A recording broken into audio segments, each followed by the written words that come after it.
آئینی پٹیشنیں لے کر عدالتوں میں جاتے تھے، اب کس عدالت میں جائیں گے؟ میں اب کیا اس کو دلاسا دوں گا کہ تمہیں میں اس عدالت میں لے جاؤں گا جہاں ایک شخص بیٹھا ہوگا، اس نے بوٹ نہیں پہنے ہوں گے، وردی نہیں پہنی ہوگی۔ السلام علیکم ناظرین، میں ہوں لندن سے امجد چودھری۔ ناظرین، کل رات کے اندھیرے میں ایک کالی قسم کی ترمیم تو پاس کر لی اس وقت حکومت نے، لیکن صبح کا جو ہی سویرا ہوا تو ہر طرف اس ترمیم کے خلاف جو ہے وہ آواز اٹھنا شروع ہو گئی ہے۔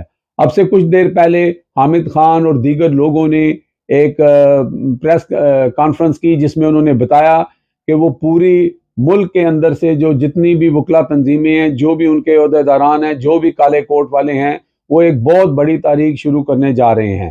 اور انہوں نے کہا کہ یہ سوال ہی پیدا نہیں ہو سکتا کہ کوئی وکلا یا جو عدلیہ کے لوگ ہیں، جو ججز ہیں، وہ ایسے ماحول میں یا اس طرح کی ترمیم کے نیچے کام کر سکیں۔ تو یہ مسئلہ جو ہے وہ پہلے دن سے ہی شروع ہو گیا ہے۔ ویسے تو بلاول بھٹو کا یہ ذاتی معاملہ ہے، لوگ ان کے بارے میں پوچھتے رہتے ہیں کہ وہ سہرا کب باندھیں گے، لیکن یہ کالک کا سہرا جو انہوں نے اپنے سر پہ باندھا ہے، جس کو کل لوگ کہہ رہے تھے کہ انہوں نے اپنی والدہ اور اپنے نانا کی جو لیگیسی تھی اس کو بھی دفن کر دیا ہے۔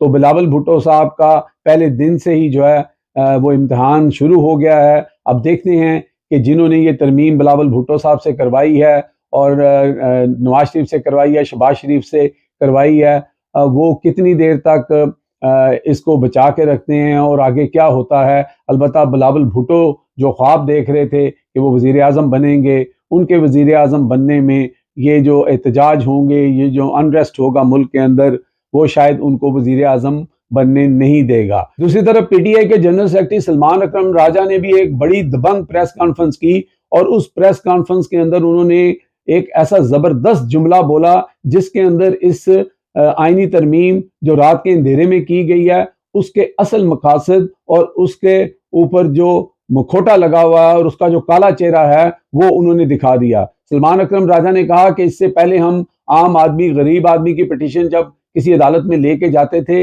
تو ہم اب کس عدالت میں لے کے جائیں گے اور انہیں کیا بتائیں گے کہ وہاں پہ جو شخص بیٹھا ہوا ہے انصاف دینے والا، اس نے بوٹ تو نہیں پہن رکھے، وردی تو نہیں پہن رکھی، لیکن اس کا جو مائنڈ ہے، اس کا جو کنٹرول ہے وہ وہیں سے ہو رہا ہے۔ تو یہ بہت بڑی بات انہوں نے کر دی کہ جناب والا کہ یہ جو آئینی ترمیم ہوئی ہے یہ کس نے کروائی ہے اور کیوں کروائی ہے اور کس کے لیے کروائی ہے۔ سلمان اکرم راجہ کی وہ گفتگو پہلے آپ سن لیں۔ پی ٹی آئی کا پیغام نہیں ہے، میں بطور پاکستانی، ایک رنجیدہ پاکستانی، بطور قانون کے طالب علم آپ سے مخاطب ہوں۔ ہم آئینی پٹیشنیں لے کر عدالتوں میں جاتے تھے، اب کس عدالت میں جائیں گے؟ میں اب کیا اس کو دلاسا دوں گا کہ تمہیں میں اس عدالت میں لے جاؤں گا جہاں ایک شخص بیٹھا ہوگا، اس نے بوٹ نہیں پہنے ہوں گے، وردی نہیں پہنی ہوگی، لیکن اس کا دل اور دماغ جو ہیں وہیں سے ٹٹولے جائیں گے، وہیں سے کنٹرول ہوں گے۔ تو یہ ہے وہ سانحہ جو ہمارے سامنے کھڑا ہے۔ پاکستان کے ہر شہری سے گزارش ہے کہ اب اٹھو، بہت ہو گیا۔ اب آپ کے پاس کوئی آپشن نہیں ہے اس کے سوا کہ آپ مدافعت کریں، پاکستان کو بچائیں، پاکستان کو تاریک تر ہونے سے بچائیں۔ اس کے علاوہ ناظرین آپ جانتے ہیں کہ برائی جو ہے وہ برائی ہوتی ہے، اور برائی کی جو ڈیفینیشن ہے وہ یہی ہے کہ برائی سے ہمیشہ برائی ہی جنم لیتی ہے اور برائی ہی نکلتی ہے، اس سے اچھائی کی توقع نہیں کی جا سکتی۔ اسی طرح قاضی فائز عیسیٰ جو ہیں ان کا بھی یہی کام ہے، ان کی بھی یہی لیگیسی ہے، ان سے انصاف کی توقع نہیں کی جا سکتی، خاص طور پہ پی ٹی آئی کے مسئلے میں۔ آج حامد خان نے بھی ان کو کھری کھری سنائی اور کہا کہ آپ ایک تعصب رکھنے والے جج ہیں، میں آپ کے سامنے اپنا کیس نہیں لڑوں گا، میں آرگو نہیں کروں گا۔ جس کے بعد قاضی صاحب نے جو پی ٹی آئی سے جو بلے کا انہوں نے فیصلہ دیا تھا اس کیس کو بھی فارغ کر دیا اور پی ٹی آئی کو جو ہے وہ بلہ نہیں دیا۔ تو یہ ہے جی قاضی صاحب کی لیگیسی، اور یہ ہے قاضی صاحب کا جو ہے نا قد کاٹ، جو اپنے آپ کو بہت ہی اپ رائٹ جج کہتے تھے۔ البتہ قاضی صاحب تو اب جا رہے ہیں، اب ان کے بارے میں ہم کیا سخت لفظ استعمال کریں، کوئی بلو دا بیلٹ بات کریں، میرا خیال ہے اس کی ضرورت نہیں ہے۔ قاضی صاحب ایک چڑھتے سورج کی طرح ہیں اور ساری دنیا جانتی ہے کہ قاضی صاحب نے کیا کیا۔